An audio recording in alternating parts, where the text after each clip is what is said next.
If you've heard of a dopamine detox or monk mode or 75 hard before, you're on the same side of social media that I'm on, which is basically like the self-improvement or the glamorized. Hard work was never going to be easy. David Goggins, motivational speakers, a type of stuff. And if you haven't heard of it before, the point of a dopamine detox is to get rid of pleasurable activities in your life for a short amount of time so that you get used to enjoying like the boring things in life, like sitting down and writing an essay or just working in general. And I can see the point of it, and I do think it works. And I'm not going to get into how the neuroscience is wrong in and of itself, like you still get dopamine while doing a dopamine detox. But I digress. Like when I had social media, watch shows, basically live like a normal human being, dopamine detoxes like really helped me. I'd delete my social media for a week, focus on work, focus on myself to get used to boredom. And then I felt like really great after a week. I was like good at meditating again. I could do what I wanted to do. So then I like slowly started trusting myself again and reintroduced my phone back into my life. And I truly had self-control again. I didn't feel the need to go on social media as often.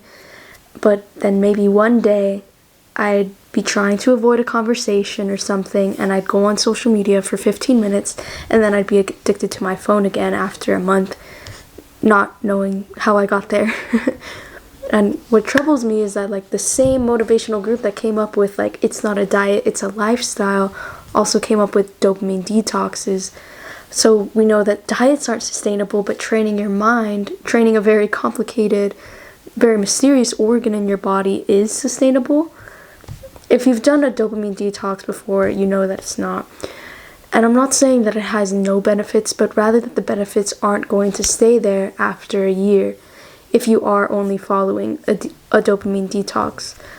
But there's another protocol in this like motivational sphere that I actually think has some weight and a lot of potential within itself. And as somebody who's like been interested in, I guess, in self-improvement since they were 14, like I've tried a lot of things, and I've realized like what works and what doesn't, and what's unsustainable and what actually helps and what actually changes your life. And it's been called monk mode, this protocol.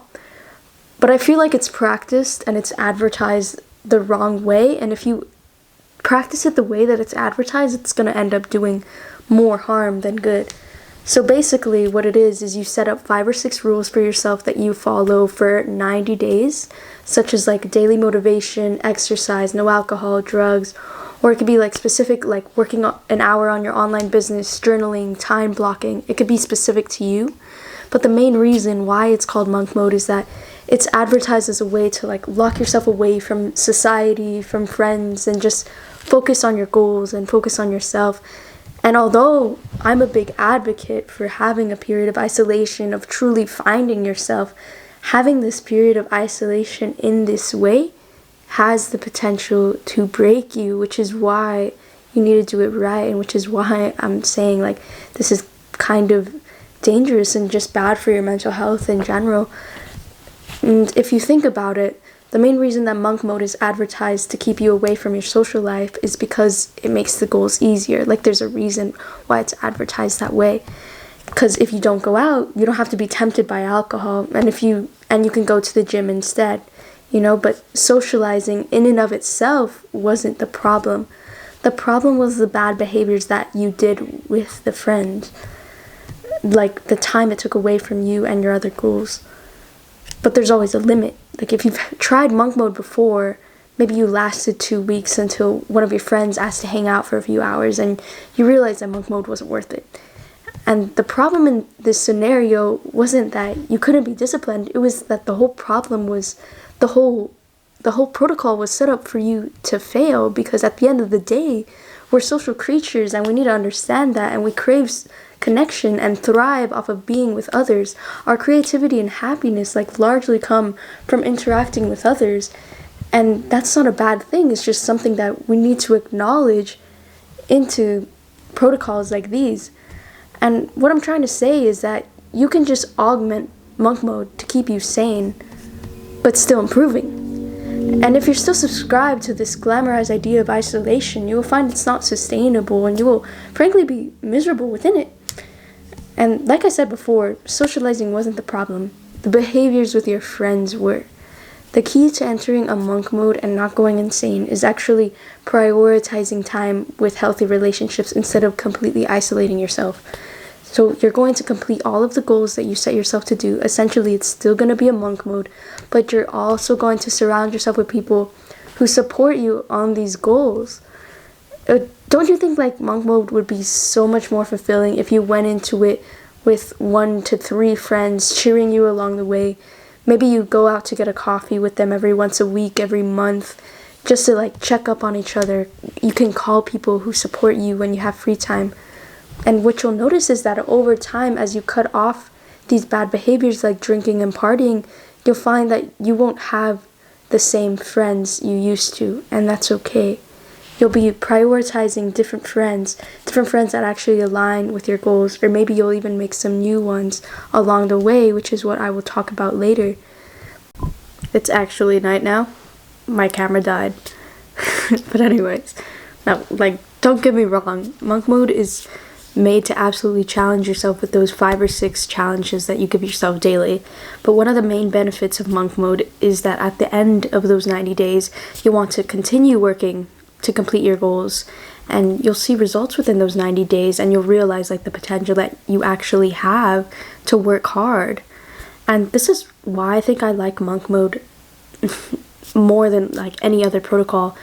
And I think it has so much potential to be generally sustainable as long as you don't isolate yourself like the way people glamorize it.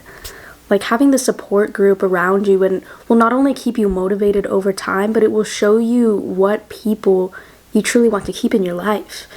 So I urge you, especially since it's around New Year's and a bunch of people are gonna try monk mode or variations of it, to not isolate yourself completely and keep yourself connected with people that align with your goals.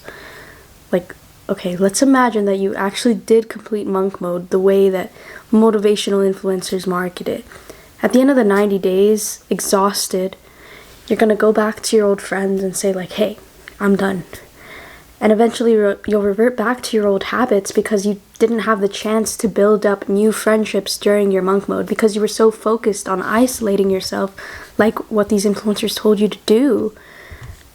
And now you might be wondering what you should do if you don't have that support group or friend. And I don't think you should avoid monk mode completely just because through this experience, you can find people that you truly resonate with. And just keep yourself open to having new relationships with people that may add to your life. And you're going to find people that actually align with your goals and with this protocol. And yeah, if you keep yourself open to the people around you and they end up aligning with your future goals, then you find very valuable relationships that are going to continue with you for a while. So I urge you like not to close yourself off to the world like most people say you should. I actually think that when these people say to just grind for 90 days straight, like to give them the benefit of the doubt, they don't actually mean to cut yourself off from the world. It's just how it's advertised. They mean to cut yourself off from negative influences in your life.